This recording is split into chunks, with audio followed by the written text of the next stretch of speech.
In the shadowed streets of a city that forgot her, a homeless, disabled woman fights to survive another day. She's invisible to the world, a target for those who prey on the vulnerable. But when a gang of violent racists attacks her, they make one fatal mistake. They don't realize she's the most lethal operative the CIA ever trained. This is a story of betrayal, resilience, and redemption. A woman who's lost everything will rise to confront her past and take down an empire of hate.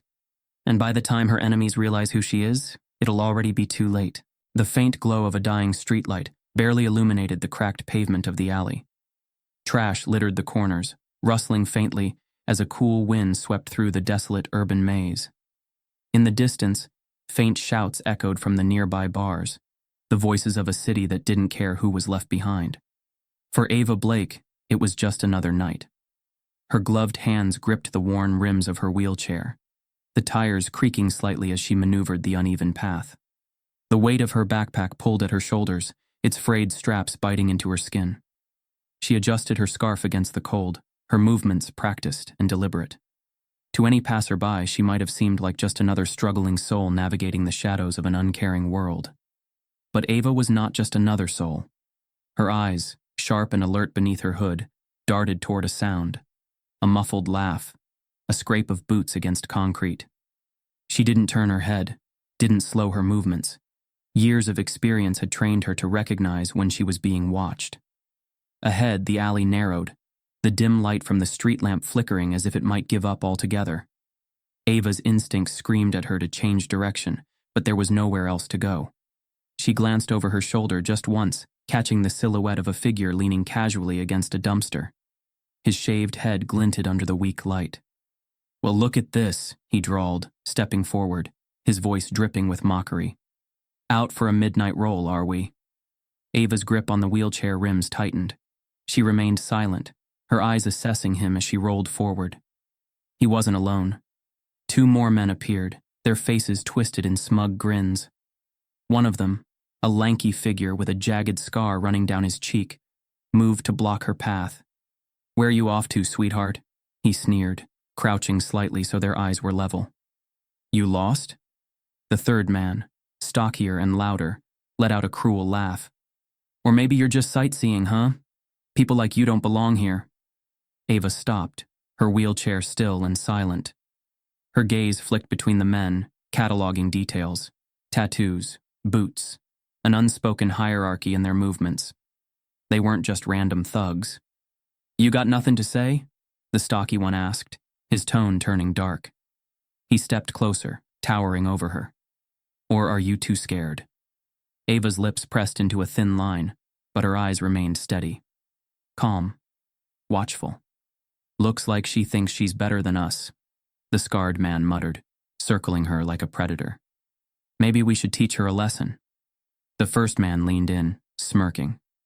"Yeah. Show her what happens when someone like her forgets her place." Ava exhaled slowly, her fingers brushing the edge of the worn blanket draped across her lap. Beneath it, something glinted faintly in the dim light. A small, unassuming object tucked into her waistband. The gang didn't notice. Not yet. But they would. Once, Ava Blake had been unstoppable. The whispers of her name carried through the covert halls of the CIA, her reputation growing with each successful mission. A strategist and field agent of unparalleled skill, she had orchestrated operations that shifted the geopolitical landscape without leaving a trace. She had been the best, a phantom among shadows, trusted to handle the impossible. But her brilliance had made her a target. Her fall began in Damascus. The mission was delicate: extract an informant holding critical intelligence on an impending terror strike. The night was thick with tension as Ava led her team through the labyrinthine streets, every move calculated, every exit planned. But the air felt wrong. Too quiet. She caught the subtle flicker of movement, a shadow too dense to be natural. Then came the explosion. Ava was thrown against a crumbling wall, her body crumpling under the force. Blood filled her vision as the acrid smoke clawed at her lungs. When she tried to move, searing pain tore through her legs.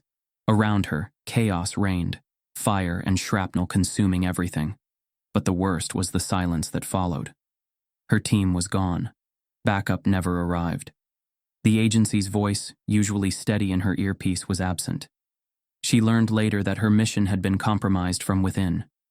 Someone had sold them out, and the agency, eager to distance itself from the disaster, had labeled her expendable. The very institution she had dedicated her life to had abandoned her.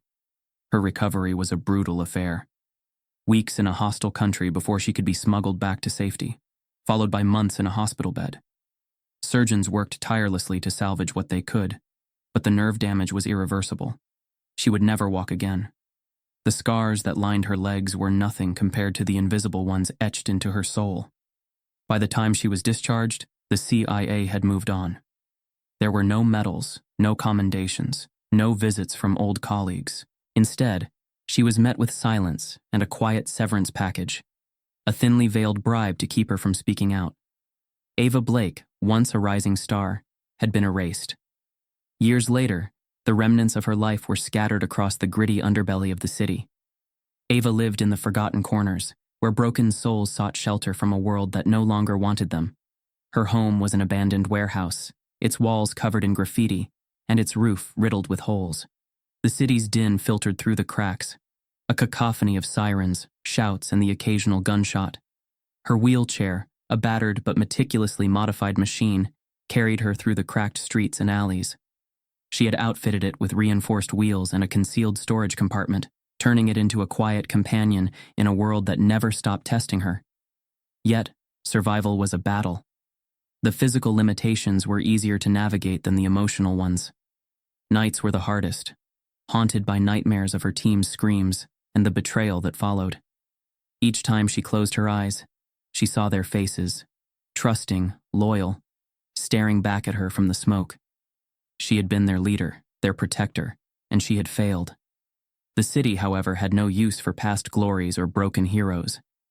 To the people around her, Ava was just another vagrant, invisible and forgotten. But she watched, always watching, her instincts refusing to dull. It was during one of these quiet observations that she first noticed the iron claws. They started small, graffiti tags on walls, whispers of a new gang staking their claim. But their presence quickly escalated. Reports of racially motivated attacks trickled through the neighborhood like poison. They operated with chilling precision, targeting minorities and vulnerable communities while claiming to cleanse the area. The Iron Claws weren't just a gang, they were a movement. Their ideology was steeped in hatred. Their leader, Mason Grinder Quinn, the face of their rage.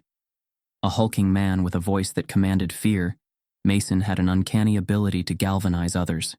He preached supremacy and control, painting himself as a savior to disillusioned followers. Ava recognized the look in his eyes. It was the gaze of a man who thrived on power and destruction. The gang's influence spread like wildfire. Businesses were extorted, families displaced, and those who resisted were silenced. Ava's neighborhood became a hunting ground, and the city turned a blind eye. The Claws operated with impunity, their violence both calculated and opportunistic. Ava's first encounter with them was unintentional. She was wheeling herself through a narrow alley one evening, her scavenged belongings strapped to the back of her chair. The shadows flickered as figures emerged, blocking her path. Their sneers were unmistakable, their tattoos glowing under the dim light. "Well, what do we have here?" one of them taunted, his voice dripping with malice. Ava didn't flinch.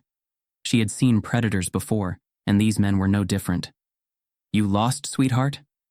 Another chimed in, stepping closer.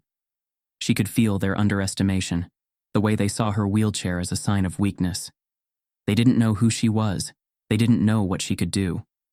"I don't want trouble," Ava said evenly, her voice calm but firm. Too late. Mason's voice rumbled as he stepped into view. His presence was suffocating, a wall of muscle and menace. He towered over her, his cruel smirk widening as he studied her. To them, Ava was nothing. But to Ava, they were already exposed. She cataloged every detail. Mason's commanding presence, the nervous glances exchanged by his men, the way their movements betrayed a lack of discipline. They thought they had cornered her. They were wrong. As Ava returned to the warehouse that night, She felt a familiar stirring in her chest. It wasn't fear or anger, it was purpose. For years she had stayed hidden, haunted by the belief that she was broken beyond repair. But the Iron Claws had awakened something she thought she'd lost. They thought she was just another victim, an easy target in a wheelchair. They had no idea who she was or what she was capable of. In the stillness of the warehouse, Ava opened a hidden compartment in her wheelchair, revealing a small, sleek blade. Her fingers brushed against the cold steel, and a faint smirk tugged at her lips. The Iron Claws wanted to terrorize the vulnerable. They were about to meet their match. The night was unseasonably cold, the kind that seeped into Ava Blake's bones and made the ache in her legs sharper. She rolled through the desolate streets, her wheelchair humming softly against the cracked pavement. The faint glow of a neon sign flickered above a closed diner, casting her shadow long and uneven against the walls. This part of the city was eerily quiet. Too quiet. Ava's instincts prickled, a subtle alarm honed by years of danger. Her gloved hands tightened on the rims of her wheelchair as she glanced over her shoulder. The street was empty, but she didn't miss the faint crunch of a boot scraping against concrete. She was being followed. Ava wheeled herself into the nearest alley, her movements deliberate but casual, feigning oblivion. Her sharp eyes scanned the dim corridor ahead, already mapping her surroundings. A dead end to the left, a fire escape to the right, and a stack of crates she could use for cover. She counted her breaths, her heartbeat steady as she waited. The first figure appeared, stepping into the alley with an air of swagger. He was tall and lanky, a jagged scar slicing across his cheek. His smirk was as sharp as the switchblade he flicked open, the blade catching the faint light. "Well, well," he drawled, his voice thick with mockery. "Out for a midnight stroll, huh? Or should I say, roll?" Ava didn't respond. She watched as 3 more men emerged behind him, spreading out like wolves cornering their prey. She recognized their tattoos instantly, angular lines, crimson ink, the mark of the Iron Claws. "Hey, lady," one of them sneered, a stocky man with arms covered in faded ink. "You lost? Or are you just looking for trouble?" Ava's lips pressed into a thin line. Her silence only emboldened them. "She doesn't talk much," the scarred one said, circling her slowly. "That's fine. We're good at making people talk." The leader of the group stepped forward, his sheer presence silencing the others. Mason Quinn, the towering man Ava had observed from a distance, loomed over her now. His dark eyes glinted with cruel amusement as he studied her. "Look at you," he said, his voice deep and deliberate. "All alone. Broken. Pathetic. People like you shouldn't be here. This is our neighborhood." Ava met his gaze, her expression unreadable. "What's the matter?" Mason continued, crouching to her level. His smirk widened. "Got nothing to say? Or are you just too scared?" The others laughed, the sound grating in the narrow alley. One of them stepped closer, reaching out to grip the back of her wheelchair. Big mistake. In one fluid motion, Ava twisted her torso and drove her elbow back, striking the man square in the face. The sickening crunch of bone echoed as he stumbled, clutching his nose. Before anyone could react, she spun her wheelchair sharply, the reinforced rims grazing the scarred man's knee. He yelped in pain and staggered back. The laughter stopped. "What the?" the stocky man started, but Ava didn't give him the chance to finish. She reached into the concealed compartment of her wheelchair and retrieved a small baton, snapping it open with a swift flick of her wrist. Her movements were instinctual, precise. She jabbed the baton upward, catching the stocky man in the ribs. He doubled over with a grunt, but she didn't relent, following up with a sharp strike to his wrist that sent his knife clattering to the ground. The men regrouped, their shock giving way to anger. Mason's smirk faltered for the briefest moment before his expression hardened. "Well, isn't this a surprise?" he said, his tone laced with menace. "You've got some fight in you, I'll give you that, but you're only making this worse for yourself." He nodded to the others. "Take her down." The scarred man lunged first, his fists swinging wildly. Ava ducked the blow, spinning her chair to the side and striking his shin with the baton. He crumpled, cursing under his breath. But the others were quicker now, their movements more coordinated. The lanky man grabbed for her arm, but Ava twisted out of his reach. her wheelchair's motor humming as she maneuvered around him. Her baton connected with his shoulder in a precise arc, a move drilled into her muscle memory from years of training. "Always go for the weak points," she muttered under her breath, the words more instinct than thought. It was something her CIA instructor had said during hand-to-hand combat drills, a lesson that had saved her life more times than she could count. Mason charged at her, his bulk barreling forward like a freight train. Ava barely had time to react, raising her baton to block his meaty fist. The force of the impact jolted her arm, but she held her ground, twisting her chair to put distance between them. "You're not just some cripple, are you?" Mason growled, his eyes narrowing. Ava didn't answer. She was calculating her next move, gauging the space, the angles, the timing. She could feel the adrenaline surging through her veins, sharpening her focus. But she also knew she was outnumbered. The men circled her again, their bruises fueling their rage. Mason gestured for them to flank her, his voice low but commanding. "She's tougher than she looks," he said, "but she's not invincible." Ava gripped her baton tightly, her breathing steady despite the odds. Her body ached, her muscles strained, but she refused to show weakness. They thought they had her cornered. They still didn't know who she was. Ava sat in the dim light of her makeshift shelter, her mind a swirling storm of thoughts. The encounter with Mason Quinn's gang had left her bruised, but alive. A victory she hadn't expected to need. Her fingers brushed against the cool steel of her baton, the one tool she had kept from her old life. A reminder of who she once was. She stared at her reflection in the cracked mirror propped against the wall. A face hardened by time and struggle looked back at her. The faint scars along her jaw, the shadows under her eyes, and the set of her mouth told a story she'd tried to leave behind. She couldn't deny it anymore. The iron claws weren't just a neighborhood problem. They were a threat to the vulnerable people around her. People like the elderly shop owner on the corner, who still smiled kindly at her, despite her tattered clothes and wheelchair. People like the children who darted past her shelter each morning on their way to school. And then there was the fear. It wasn't fear for herself. She had faced worse. It was fear of what would happen if she did nothing. The gang's presence was growing, their confidence swelling with every act of intimidation. She had seen that pattern before, in war zones and covert operations where unchecked violence festered into catastrophe. She clenched her fists. Doing nothing wasn't an option anymore. The first step was understanding the enemy. Ava hadn't worked as an operative for years, but the instincts remained. The Iron Claws weren't just street-level thugs. Their coordination, their resources, it all pointed to something larger. Ava started small. She wheeled through the neighborhood, staying to the shadows, her sharp eyes catching the gang's graffiti tags on walls, their vehicles parked near key intersections, and their members loitering near businesses. She observed their patterns, their hierarchy, and the way Mason Quinn commanded obedience. Her nights were restless. Memories from her past missions surfaced with a vengeance. The faces of her former team, their trust in her leadership, haunted her.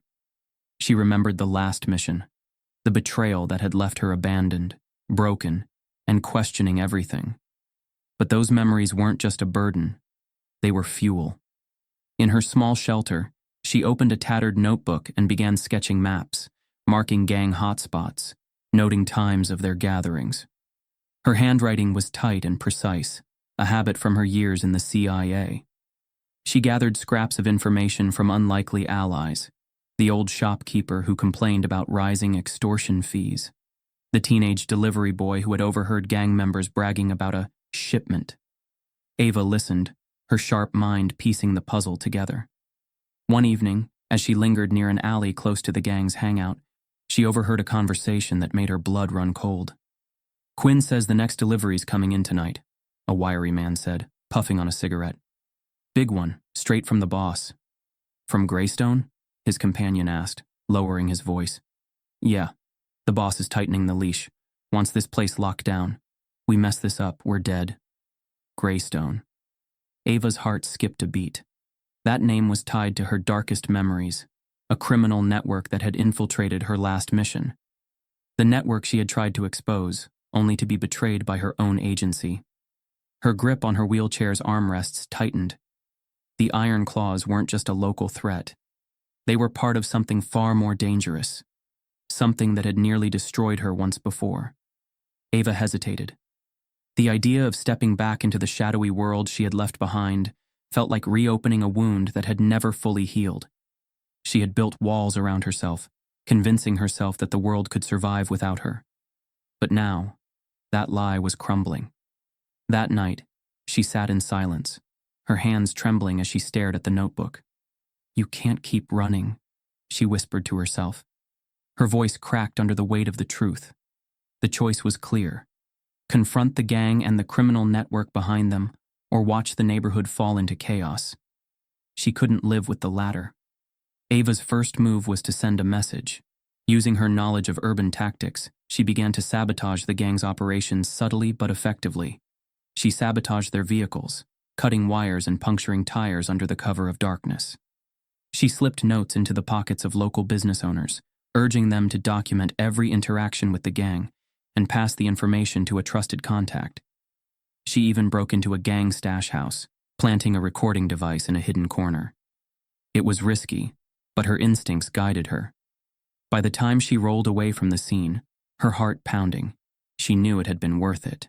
Days later, she listened to the recording, her jaw tightening as Mason Quinn barked orders about an upcoming shipment. The pieces were falling into place, but her actions didn't go unnoticed. The Iron Claws began to realize they were being undermined. Their patrols grew tighter, their members more alert. One night, Ava narrowly avoided being spotted as she wheeled away from another stakeout. And then, the gang struck back. A group of them ambushed a local diner known for serving cheap meals to the homeless. They smashed windows, overturned tables, and left threatening messages scrawled across the walls. Ava arrived too late to stop them, but the sight of the destruction ignited a fire within her. "They're sending a message," she muttered under her breath. "Time to send one back." Ava shifted her focus to preparing for the inevitable confrontation. She couldn't fight them head-on. Her physical limitations made that impossible. But she didn't need brute strength. She had her training, her mind, and years of experience in outthinking enemies far more dangerous than Quinn.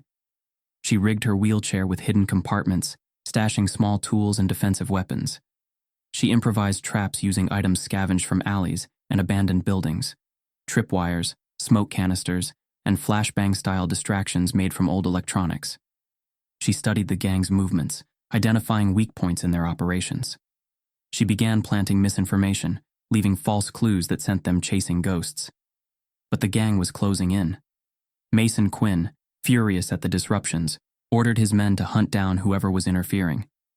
Ava knew it was only a matter of time before they came for her directly.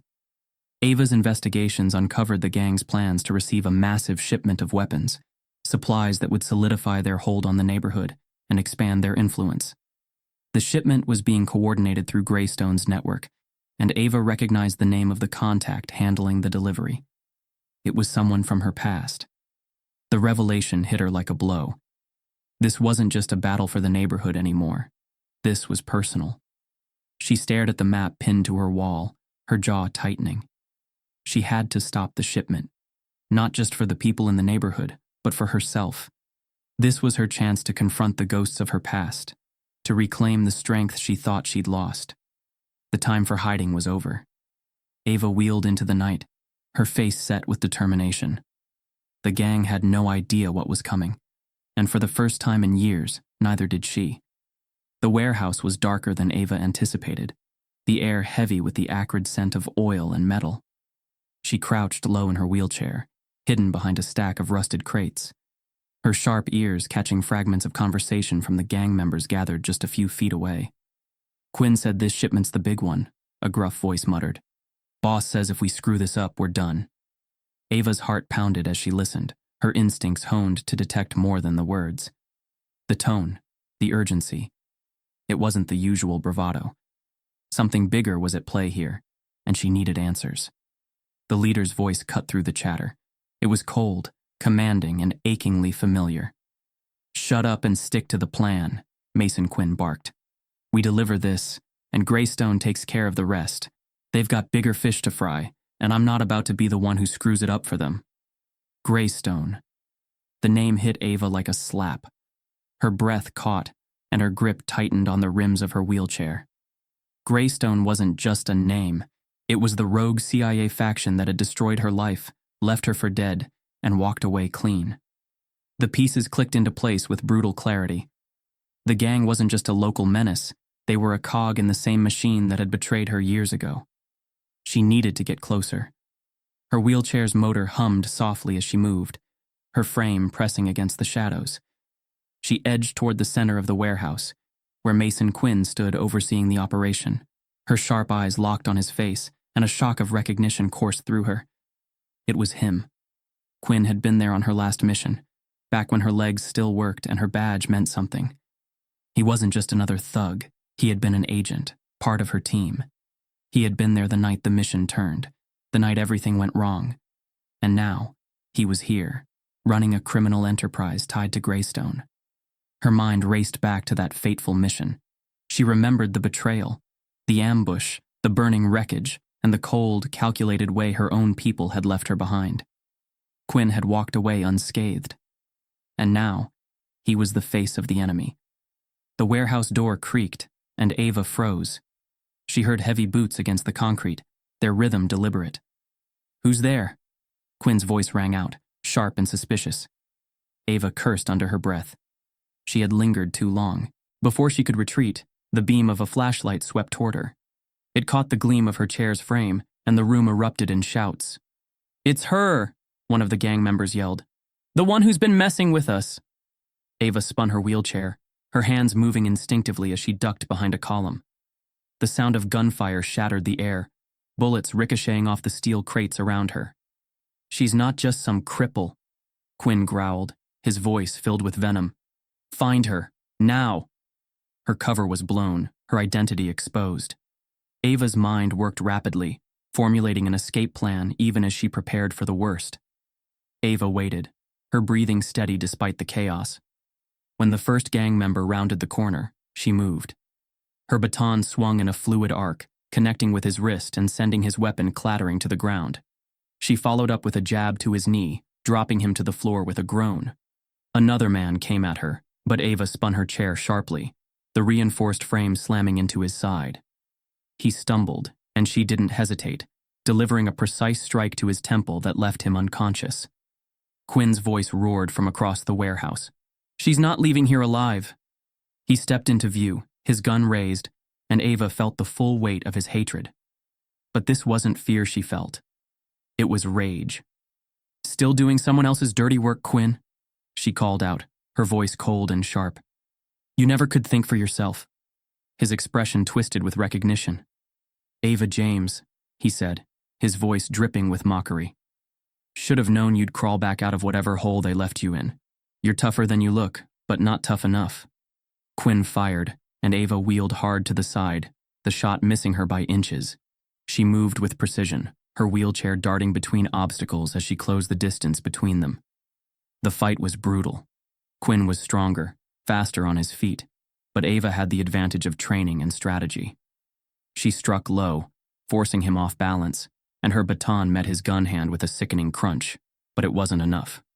One of Quinn's men blindsided her, slamming into her wheelchair and tipping it onto its side. Pain shot through her shoulder as she hit the ground, and for a moment, the world blurred. She could hear Quinn laughing as he advanced, his shadow looming over her. "End of the line, Ava," he sneered. But the sound of distant sirens cut through his triumph. Someone had tipped off the authorities, perhaps one of the locals Ava had quietly empowered. Quinn cursed under his breath and signaled to his men. "We're not done here," he said, his voice filled with venom. "But next time, you won't be so lucky." They disappeared into the night, leaving Ava battered, exposed, and surrounded by the wreckage of her hideout. As the sirens grew louder, Ava pushed herself upright, her shoulder throbbing. Her mind was already racing. Quinn's taunts echoed in her ears, and the revelation of his ties to Greystone changed everything. This wasn't just about survival anymore. It was about finishing what had been started years ago. The gang's hideout loomed ahead, a hulking factory abandoned by industry, but reclaimed by crime. The building's broken windows glinted under the moonlight, and the faint hum of generators echoed through the desolate lot. Ava James sat in her wheelchair at the perimeter, her sharp eyes scanning the compound. Every muscle in her body was tense, the weight of her mission bearing down on her. This wasn't just about taking down Mason Quinn and his crew. It was about reclaiming the life they had stolen from her. She tapped her earpiece. "Dylan, I'm in position. Any changes in their numbers?" "Still the same." Dylan's voice crackled through the line. 8 men inside. Quinn's on the upper level, probably in the office overlooking the floor. He's got something big planned. Satellite chatter shows movement toward a weapons deal tonight. "Perfect," Ava muttered, her voice laced with determination. "Time to make my entrance." Ava wheeled herself toward the outer fence, her movements slow and deliberate to avoid detection. She reached a gap in the chain link where the fence had rusted through and slipped inside. Her wheelchair, modified with a reinforced frame and silent motor, navigated the uneven terrain with ease. Inside, the factory was a chaotic blend of rusting machinery and crude armaments. Men moved through the space, stacking crates and prepping equipment.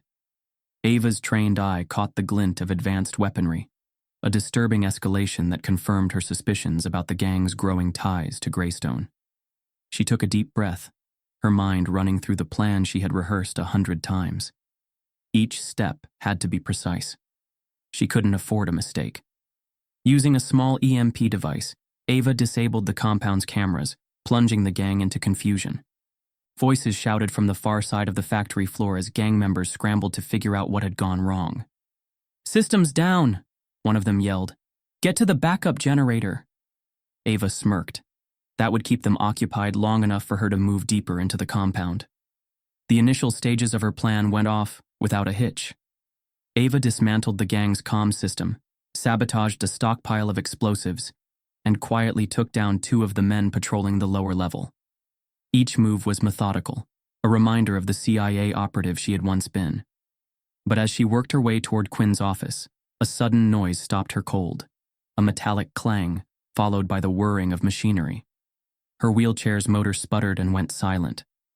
"Dylan," she hissed into her earpiece. "Something's wrong. They've sabotaged my chair." "I'm seeing movement." Dylan's voice came through, panic creeping in.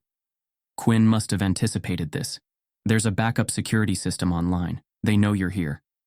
Before Ava could respond, a spotlight blazed to life, flooding the factory floor. Quinn's voice boomed through the space, dripping with mockery. "Well, well, the infamous Ava James," he sneered. "Crawling back out of the shadows. Thought you could waltz in here and play hero?" Ava clenched her fists, her sharp mind working through her options even as she stayed perfectly still in the light. The sound of boots echoed across the factory as more gang members poured in, armed and ready. Quinn appeared on the upper balcony, flanked by 2 of his men. His smirk was infuriatingly smug as he gestured toward her. "Look at you, Ava. The CIA's finest, reduced to this." His voice dropped, venomous. "They didn't even come looking for you, did they? Left you to rot. And here you are, still clinging to some misguided sense of duty." Ava's heart hammered in her chest, but she refused to let him see her falter. She reached into her bag and pulled out a small detonator, her thumb resting on the trigger. "I wouldn't count me out just yet, Quinn," she said evenly. "You might want to check your weapons cache." Quinn's smug expression wavered as the floor beneath him rumbled with a controlled explosion. The men near the stockpile shouted in alarm as crates of munitions were engulfed in flames. "You think that's enough to stop me?" Quinn shouted, fury overtaking his bravado. He gestured to his men. "Bring her to me." 2 gang members advanced on Ava, but she was ready. Using the last vestiges of power in her chair, she accelerated toward them, her baton swinging in a sharp arc. The first man went down with a grunt, clutching his ribs. The second grabbed at her chair, but Ava twisted expertly, slamming the reinforced frame into his shin. He crumpled to the ground with a howl of pain. Quinn descended the stairs, his eyes blazing with rage. In his hand, he held a high-tech firearm, clearly supplied by Greystone. "This ends now, Ava," he snarled, leveling the gun at her. She met his gaze, her voice steady despite the danger. "You've already lost, Quinn. You're just too stubborn to see it." He fired, and Ava dove from her wheelchair, rolling behind a stack of crates as the shot narrowly missed her. Pain shot through her shoulder as she landed, but she pushed it aside, focusing on the fight. Quinn advanced, his footsteps deliberate. "You're a relic, Ava, a broken tool, and tonight I'm putting you out of your misery." Ava's hand closed around a nearby crowbar. As Quinn rounded the corner, she swung it with all her strength, knocking the weapon from his hand. The gun skittered across the floor, out of reach. The two clashed in a brutal close-quarters fight. Quinn was stronger, but Ava's training and determination gave her the edge. She dodged his blows, countering with precise strikes to his knees and ribs. "You think you're better than me?" Quinn roared, throwing a wild punch. "You're nothing but a cripple clinging to a past that doesn't want you." Ava's eyes flashed with fury as she ducked under his swing and drove the crowbar into his stomach. "And you're just another coward hiding behind hate," she spat. Quinn fell to his knees, gasping for air. Ava stood over him, her breath ragged, but her resolve unshaken. The factory fell silent as Quinn's men, now scattered and demoralized, surrendered to the authorities swarming the compound. Ava leaned against a crate, exhaustion washing over her. Dylan's voice came through her earpiece. "Ava, it's over. You did it." She let out a shaky breath, her gaze fixed on Quinn as he was hauled away in cuffs. "Not just me," she said softly. "But it's a start." The fire in her chest burned bright. This wasn't just a win against a gang. It was a step toward dismantling the corruption that had taken everything from her. And she wasn't done yet. The factory was quiet now, the smoke from the destroyed munitions cache dissipating into the night. Police lights flashed in the distance, casting an eerie glow over the scene. Ava sat in her wheelchair, her body bruised and exhausted but her mind racing. Mason Quinn had been taken into custody, his gang dismantled, and the evidence recovered from the hideout was more than enough to expose the network he worked for. But victory felt hollow. The echoes of his taunts lingered in her mind, poking at the scar tissue of old wounds. "You're nothing but a cripple clinging to a past that doesn't want you." His words had cut deep, not because they were true, but because a part of her had once believed them. Ava wheeled toward the edge of the lot, where several familiar faces from the neighborhood had gathered. Among them was Sasha, the young woman Ava had saved from the gang's earlier assault. Sasha's tear-streaked face broke into a relieved smile when she saw Ava.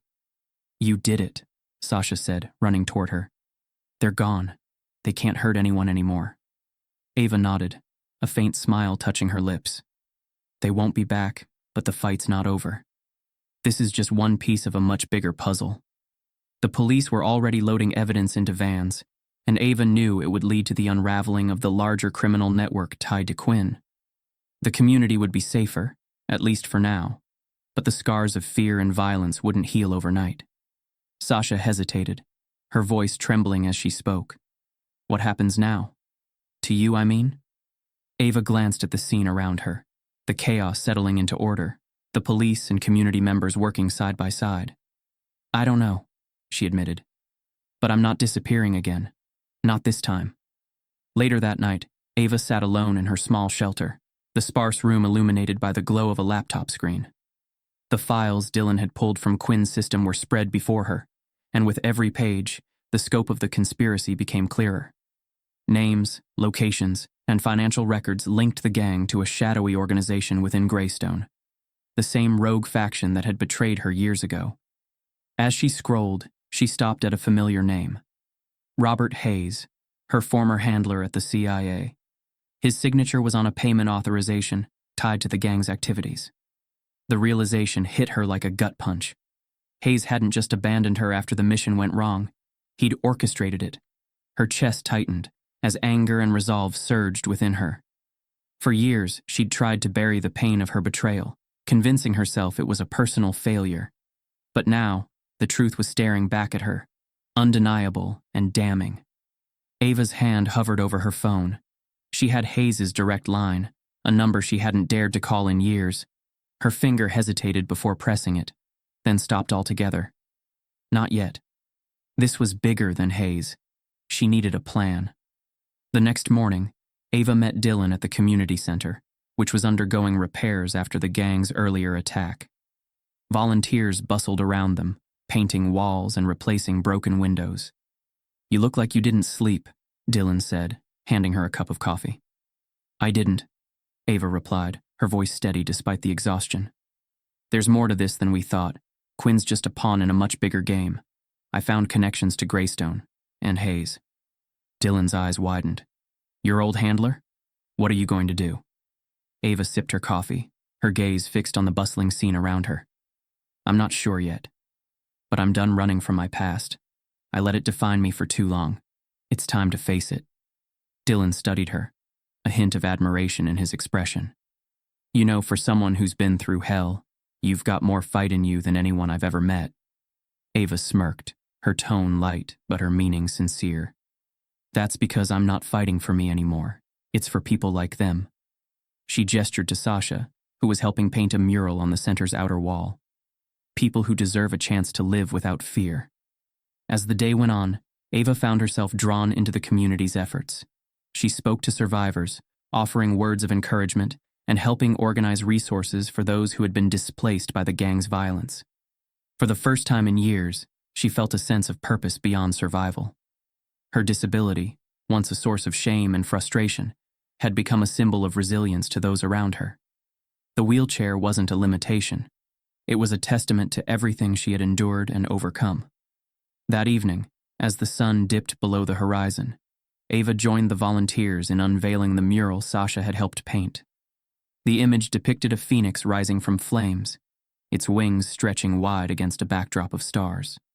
Sasha stood beside her, beaming with pride. It's for you, she said softly. You showed us we can rise above this. Ava's throat tightened, but she managed a small nod. We rise together, she replied. As the crowd dispersed, Ava returned to her shelter, only to find an unmarked envelope waiting on her bed. Inside was a single slip of paper, bearing the CIA's official seal and a cryptic message. We know what you've uncovered. Let's talk. Her pulse quickened as she read the words. It wasn't a threat, but it wasn't an invitation she could ignore either. The agency had been silent for years, letting her disappear into obscurity. Now they wanted something. Ava folded the note and placed it in her bag. She stared out the window, the city's lights twinkling in the distance. The fight wasn't over. It never would be. But she was ready for whatever came next. For the first time in a long time, Ava felt whole. Not because her scars had healed, but because she'd learned to carry them with pride. The world still had battles to fight, and she intended to be on the front lines. What would you do if someone underestimated your strength? Comment below with how you'd react if faced with danger like this. Would you fight back or outsmart your enemies? Let's hear your thoughts.